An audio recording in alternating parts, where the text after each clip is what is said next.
자, 이런 질문도 있어요. 종목 발굴은 어떻게 하시나요? 애널리스트 통해 듣나요?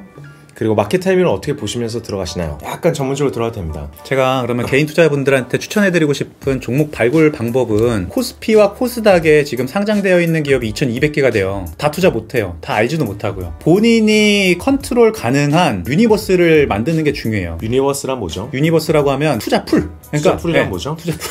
투자풀이라고 하면은 종목 리스트. 나는 앞으로 이런 기업에 투자할 거야 하면서 이렇게 쓰시면 돼요. 관심 종목. 관심 종목을 이렇게 하시는데 그거를 한 20개 정도를 만드세요. 아니면 50개까지 만들어도 되는데 50개는 업데이트하기가 힘들어요. 분기 보고서 나올 때마다 실적이 어떻게 나오는지도 확인하셔야 되고 그리고 주변에 관련된 종목에서 나오는 뉴스들도 확인하셔야 되는 것들이 투자풀 유니버스예요. 그러니까 보통 제가 추천드리는 거는 본인이 컨트롤 가능한 시간을 내가지고 공부할 수 있는 그런 종목의 리스트를 한 20개에서 30개를 만들어 놓고 그 말은 2200개에서 투자할 거를 찾으면 어려워요. 반대로 투자하지 말아야 될 거를 먼저 찾으시면 돼요. 그래서 2200개에서 뭐 3년 연속 적자 기업 빼고 그럼 한 800개가 떨어져요. 그 다음에 시가총액이 1000억 이상 종목만 보겠다. 아니 뭐 3000억 이상만 보겠다. 그럼 또 한 800개가 떨어져 나가요. 그럼 거기 안에서 계속 추려 나가요. 본인이 투자함에 있어가지고 필요 없는 것들을 계속 추려 나가다 보면 100개로 추려질 거예요. 그럼 그 기업 안에서 본인의 성향과 내가 알 수 있는 기업을 찾으면 돼요. 예를 들어서 개인 투자자분들한테 적극 추천 안 드리는 것들이 보통 화학주나 철강주, 정유주 이런 것들은 외부 변수에 실적에 요동쳐요. 예를 들어 유가가 빠지거나 주변 환경에서 정유 회사들이 많아지면 국내 정유 회사들의 실적이 정제 마진이 안 좋아져서 실적이 안 좋아져요. 그리고 뭐 중국이 어떻다, 베트남이 어떻다 이러면서 특히 개인 투자자 입장에서 예측할 수 없는 팩터들이 많아져요. 그래서 이제 개인 투자자분들이 하시면 좋은 것들이 내수주, 특히나 유통주나 쓰는 거, 생활에서 화장품, 샴푸, 그다음에 먹는 거, 물, 라면, 그럼 필수 소비재 안에서 밸류 체인들을 쭉 나눠서 보시면 좋아요. 밸류 체인이라면 뭐죠? 화장품을 만든다. 그럼 화장품 용기를 만드는 회사가 있고 화장품 용기 안에 들어가는 액을 제조해주는 회사들도 있고 이런 회사들이 다 따로 상장이 되어 있기 때문에 아니면 뭐 삼양라면에 불닭볶음면을 먹어봤는데 너무 맛있어. 맵지만 미치도록 매운데 맛있어가지고 외국인들도 먹을 거야. 그렇게 분석하시면 되는 거예요. 어려운 게 아니에요. 여러분이 뭐 어디 저녁 식사 가가지고 야 너 뭐 투자했어? 정유주 투자했어. 2차 전지도 이제 이노베이션 2차 전지 들어가는데 2차 전지 뭐야? 말해서 있어 보이잖아요. 그런 분들이 수익률이 안 좋아요. 오히려 너 뭐 투자했어? 그래서 아예 불닭볶음면 먹어봤는데 맛있더라고. 그러면서 아예 삼양식품 사봤는데 지금 1년 만에 막 2~3배 먹고 이런 거죠.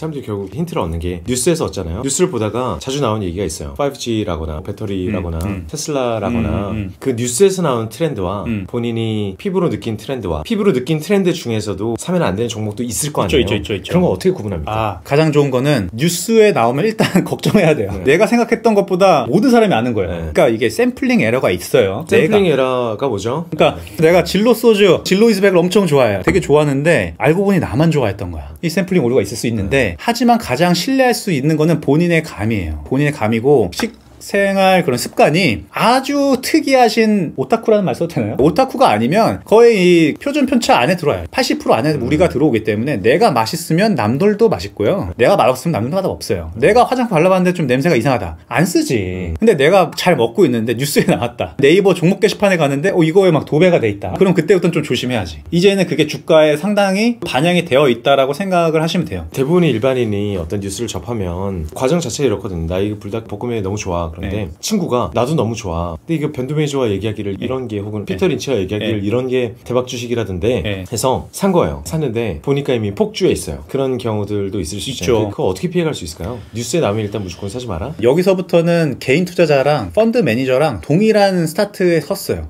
주가가 좀 이미 반영을 했겠죠. 그러면 진짜 고수와 그냥 일반 매니저와의 다른 점은요. 이 종목 내가 발굴한 거야. 나는 바닥에 사가지고 2배 먹었어 라고 자랑하는 매니저가 되게 많거든요. 근데 주가가 나중에 보니까 5배가 올랐어요. 근데 자기는 2배 먹고 팔고 나왔는데 얘기하면서 야 그거 3년 전에 바닥에 찌그러졌을 때 내가 발굴한 거야 라고 하는 게 그 사람이 정말 하수예요. 왜냐면 바닥에서 조금 턴어라운드 하는 거 잡는 거는 여러분 조금만 하시면 쉬워요. 근데 진짜 어려운 건 뭐냐면 주가가 올라왔어. 선반영을 했는데 지금으로부터 앞으로 실적이 얼마만큼 좋아질까. 불닭볶음면이 지금 히트 친 지 3년 됐어요. 그리고 뭐 한 1년 반 정도에 까르보나라 볶음밥까지 나왔어. 근데 내가 먹어보니까 보니까 삼양볶음면 너무 매웠어. 근데 이게 나오니까 이건 정말 시장 파이가 커지는 거구나. 맨 처음에 중국이랑 일본 수출 나가는 거 보다가 러시아, 통화, 미국 나가고 이런 거까지 봤어. 주식가가 바닥에서 50% 올랐지만 50% 온 주가에서 사가지고 두세 배 먹는 이걸 할 수 있는 사람이 진정한 고수다. 그럼 이걸 어떻게 하냐? 이때부터는 좀 실적에 대한 프로젝션이 들어가긴 해야 돼요. 엑셀을 좀 쳐야죠. 그러니까 이 엑셀이라고 하면 과거에 불닭볶음면이 없을 때 실적이 어땠었는데 이런 것들이 분기 실적이 나왔어요. 이거 나오니까 분기 실적이 빵 떴어요. 그럼 이 분기 실적을 애뉴얼라이즈 해가지고 이게 연간 실적으로 나오면 얼마나 될까? 그리고 내년에 실적이 조금 더 성장되면 얼마나 될까라는 프로젝션을 해야 되는 부분 좀 있는데 그걸 개인분들이 못 하시니까 그럴 때는 애널리스트 분들을 활용하시는 게 좋아요. 리포트를 읽어라. 리포트까지는 제가 개인으로 제아에 나오니까 읽기가 사실 힘들더라고요. 그래서 꿀팁 하나 알려드릴게요. 꿀팁. 공짜 사이트. 애널리스트들의 실적 추정치랑 전망치를 공짜로 보여주는 사이트가 있습니다. 바로 comp.fnguide.com이에요. 들어가시면 애널리스트들 리포트의 추정치를 다 해가지고 올해 실적 전망, 내년 실적 전망을 해놓은 것들을 모아둔 사이트입니다. 차영호 대표님께서 지금 여기서 보여주신다고 합니다. 여기에서 기업 정보 컨센서스로 가세요. 투자지표. 네, 거기서 컨센서스 옆에 있죠. 컨센서스로 가시면 저기에서 이제 뭐 다른 걸 종목명을 클릭할 수 있어요. 오른쪽 맨 위에요. 하이트즈를 쳐보죠. 클릭을. 자, 확대해 보겠습니다. 저기 영업이익이죠. 882억이. 오른쪽에 가보세요. 그렇죠. 보시면 영업이익이 지금 882억인데 2020년에 1586억을 전망하고 있어요. 2021년은 없지만 이제 조만간 나올 거예요. 그럼 여기에서 이제 분기별로 가가지고 좀 더 위에 있습니다. 위에 가셔서 연간 말고 분기 클릭을 하시면 분기별로 어떻게 전망이 되는지 나오거든요. 신빙성이 있냐? 사실 애널리스트 리포트 신빙성이 예전보다 더 많이 낮아졌어요. 그러면 이거를 활용하는 거랑 안 활용하는 거랑 어떻게 다르냐면 주식 투자에 성공하시려면 내 생각과 시장의 기대치와 이 괴리감을 먹는 거예요. 하이트진로가 지금 900억이 나올 것 같은데 시장은 지금 882억밖에 예상을 안 한다고? 시장의 기대치와 본인의 생각과의 이 괴리를 잘 활용하시는 게 중요한데 그거에 대한 판단은 여기 FN가이드에서 보시면 좋겠다. 이거 어떻게 생각해요? 애널리스트들은 왜 매수만 내느냐? 왜 매수만 내냐면 리서치 센터도 비즈니스잖아요. 증권사의 고객은 운용사의 매니저예요. 여러분들도 계시지만 잠깐, 애널리스트가 개인들한테 참고하시라고 연구해서 쓰는 게 아닌가요? 아니, 내죠. 모두 다 내는 건데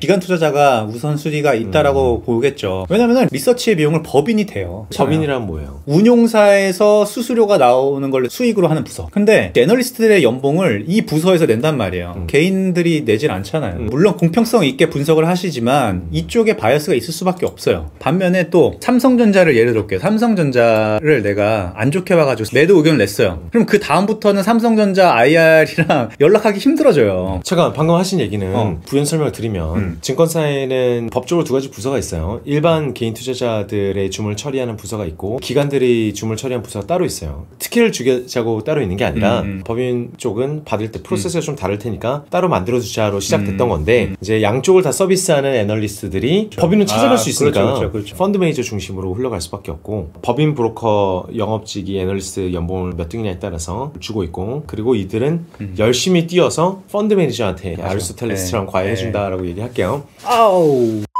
네, 그래서 애널리스트 리포트들의 신빙성이 떨어질 수도 있고 매도 의견을 많이 안 내는 게 지금까지는 그랬어 왔지만 예전보다도 좀 좋아졌어요. 예전에는 정말 매도나 홀드 의견으로 목표 주가를 내리면 해당 IR에서 뭐 탐방을 아예 거부한다던가 이런 게 있었는데 그런 것들이 뉴스에 많이 나오면서 요즘에는 그런 게 많이 없어졌습니다. 그게 좀 애널리스트 입장에서도 홀드 정도면 이제 중립이니까 홀드 정도면 거의 애널리스트 입장에서는 손 뗐다고 보시면 돼요. 아니면 거의 매도 의견에 가깝다라고 보시면 돼요. 그렇기 때문에 매수 의견 나온 리포트는 좋게 보는구나. 홀드 의견이 나왔다 이러면은 애널리스트가 별로 안 좋게 보는구나. 아니면은 본인이 커버하는 종목군에서 순위가 떨어지는구나. 추천 순위가 떨어지는